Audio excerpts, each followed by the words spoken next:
Ayun. Ayoy. Dito na naman sa ating mga alaga. Ayan na sila oh. Ayan, positive na. Medyo napapaghalataan na yung mga kanilang tiyan. Ayan, dito yung isa.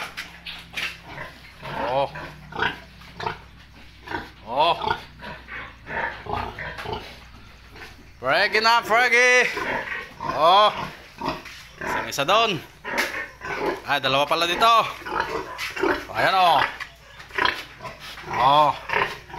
Tapos ito rin. Oh. Ayan. Oh. Sino mag-aakalang mabubuntis eh? Isang bote lang ng artificial insemination eh. Dali na. Oh. Oh. Oh, ayan, pag lumalawit na yan ay positive. Ayan o. Ito. Isang bote.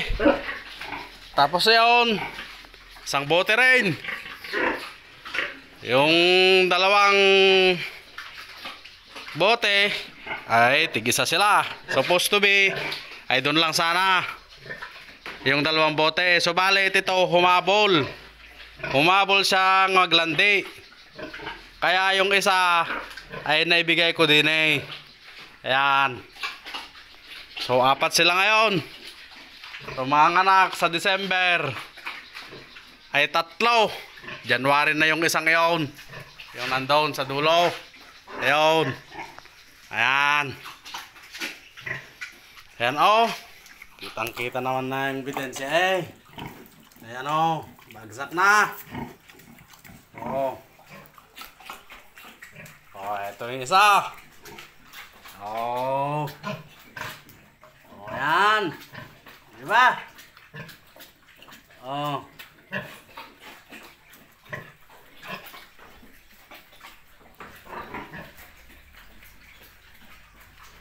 Oh, tapos itong isa din eh. Oh. Ah. Ang pa-video ah. Oh. No.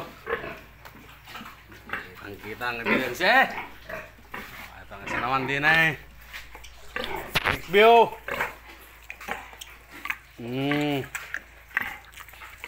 Large white. Oh, tingnan mo. Ay, karga na rin. Solid yung ating mga pinagsasaksak. Dahil hindi sila umulit. Ayan. So, oo. Oh. Ang second parity. Second parity. Second parity. Third parity. Third parity. Mahusay. Siya ang naka third parity. Ayan, may extension tayo dito. Di ba natapos?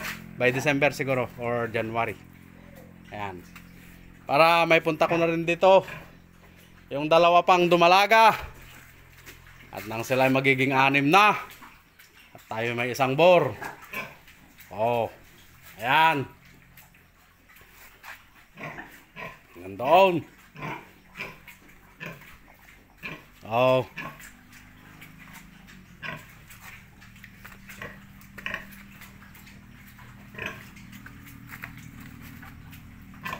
Ayan.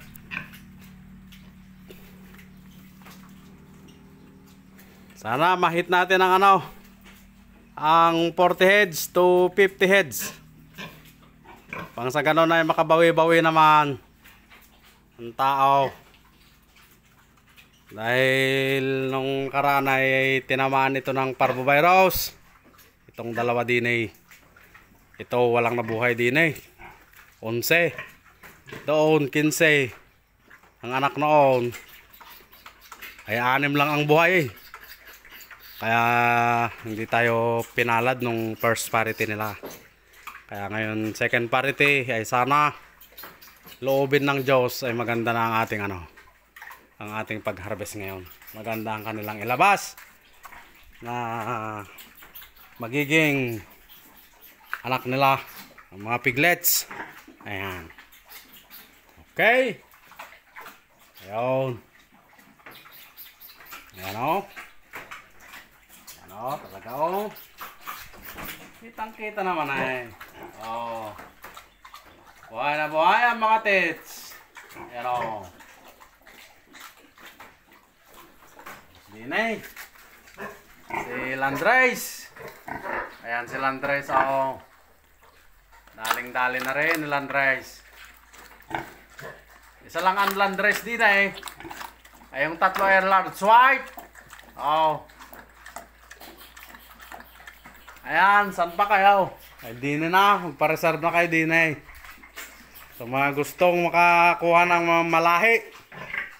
Dahil ito yung nanggaling rin sa farm laang.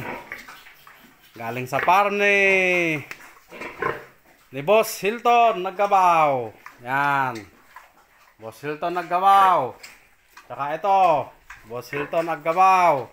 Yan. O, yan, yung mga kanyang eartag na nilagay. Tapos ito, itong dalawang ito. Doon sa Americano. Na taga Enrile. O, yan. Kay Sir Tony Cliff. Yan. O, yan yung eartag niya rin. Yung pula. Ayan o, yung pula na eartag na yan. Ayan, ayan. O.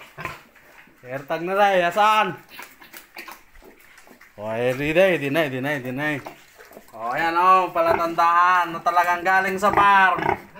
O, ayan. At saka itong dalawang iray ay meron silang birth certificate na binili ko. O, ayan o. Ayan o, tignan mo kaganda. Second parity pala ang talagang halos bumubulas pa. O, ayan. O. Tingnan mo naman.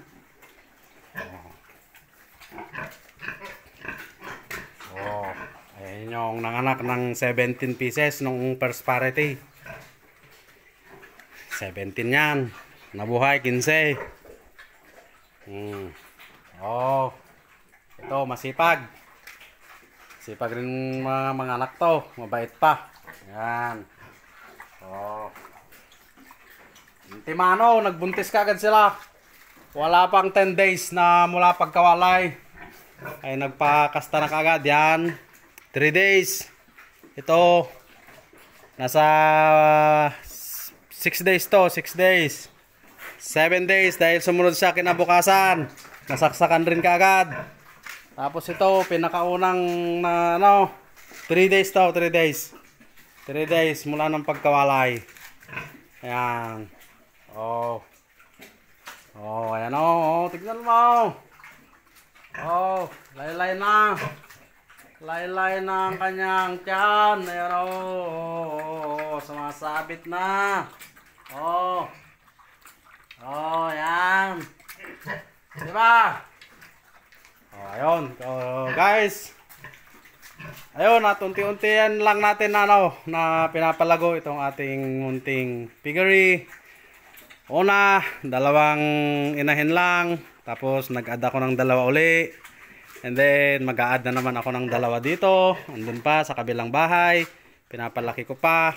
Dahil di pa naman tapos ang paglalagyan ko din eh. Ayan. So itong part na ito ay gagawin kong gestation yan. Yan, hanggang pag ganon.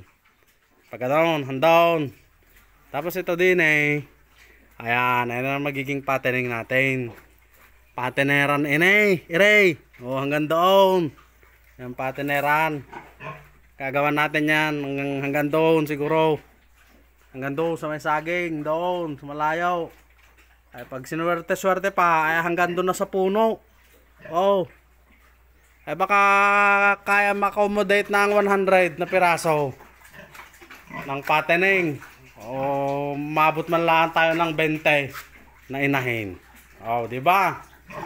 Di ba? Tayo magtiwala lang sa Diyos. Tayo manalangin palagi. Tayo i-bless pa. Tayo palaging magpapasalamat, mga kaibigan. Mga kapwa ko, hag-racer. Ay kung meron man kayong pinagdadaanan na nagkaroon kayo ng parvovirus, ay normal lang yan. Huwag niyong sisihin yung earthquake, huwag niyong sisihin yung lindol. Wala lang kinalaman ang lindol sa pagbubuntis ng baboy. Eh, nasa science na yan eh.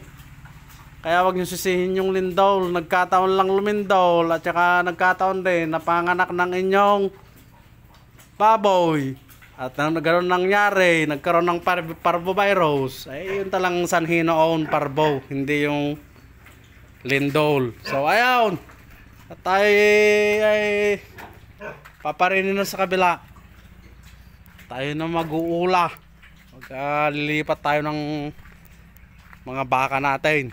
So, ayan, yung sakyan ko dito sa farm. Oh, ayan. Okay.